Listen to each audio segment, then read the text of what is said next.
పెళ్ళైనా పండగైనా వేడుక ఏదైనా పట్టుచీరల ప్రత్యేక వేదిక వారాహి సిల్క్స్.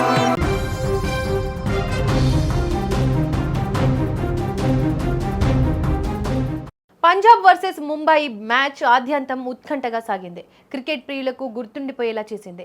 చివరి ఓవర్ 5వ బంతి వరకు థ్రిల్ చేసింది. ప్రేక్షకులను టీవీలకు అతుక్కొనిపోయేలా చేసింది. అబ్బా, మ్యాచ్ అంటే ఇలాగే ఉండాలి అనేలా కొనసాగింది.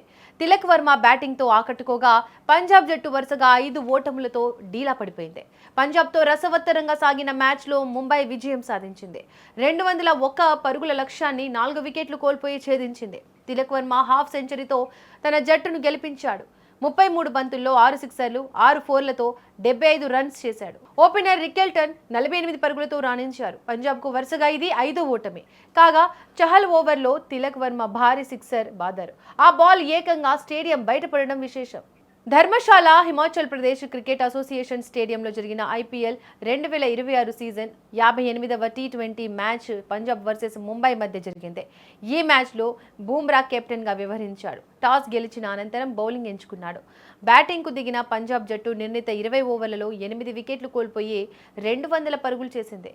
ఈ క్రమంలో ఓపెనర్లు ఆర్యా 17 బంతుల్లో 22 పరుగులు చేసి దీపక్ చహార్ బౌలింగ్లో బౌల్డ్ అయ్యాడు. మరో ఓపెనర్ ప్రభ్సిమ్రాన్ సింగ్ ముంబై బౌలర్లపై ఎదురుదాడికి చేసి 32 బంతుల్లో 4 సిక్సర్లు, 6 ఫోర్లు, 57 పరుగులు చేసి షార్దుల్ ఠాగూర్ బౌలింగ్లో క్యాచ్ ఇచ్చి వెనుదిరిగాడు. మిడిల్ ఆర్డర్ బ్యాటర్లు వచ్చి రాగానే వికెట్లు పారేసుకున్నారు. చివర్లో బ్యాటర్ అజ్మతుల్లాతో పాటు టైలాండర్లు బ్యాట్ జూళిపించడంతో పంజాబ్ 200 స్కోర్ చేయగలిగింది.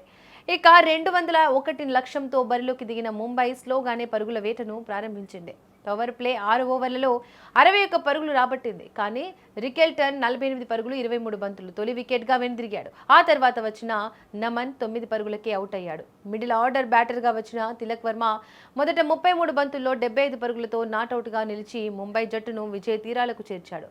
రోహిత్ శర్మ కొంచెం నెమ్మదిగా ఆడాడు. పరుగుల వేగం పెంచే క్రమంలో అతడు చాహెల్ బౌలింగ్లో బౌల్డ్ అయ్యి పెవిలియన్కు చేరాడు. తిలక్ వర్మకు రుదర్ఫర్డ్ జాక్స్ తోడ్పాటు అందించాడు. దీంతో చివరి ఓవర్లో 15 పరుగులు కావాల్సి వచ్చాయి. 20వ ఓవర్ మొదటి బంతిని 6గా మలిచాడు జాక్స్. తర్వాత బంతికి సింగిల్ తీశాడు. 3వ బంతికి తిలక్ ఎదుర్కోగా పరుగులు రాలేదు. 4, 5వ బంతులను వరుసగా 6లుగా మలిచి ముంబైని గెలిపించాడు. ముంబై ఇప్పటి వరకు 12 మ్యాచ్లు ఆడగా 4 గెలిచింది.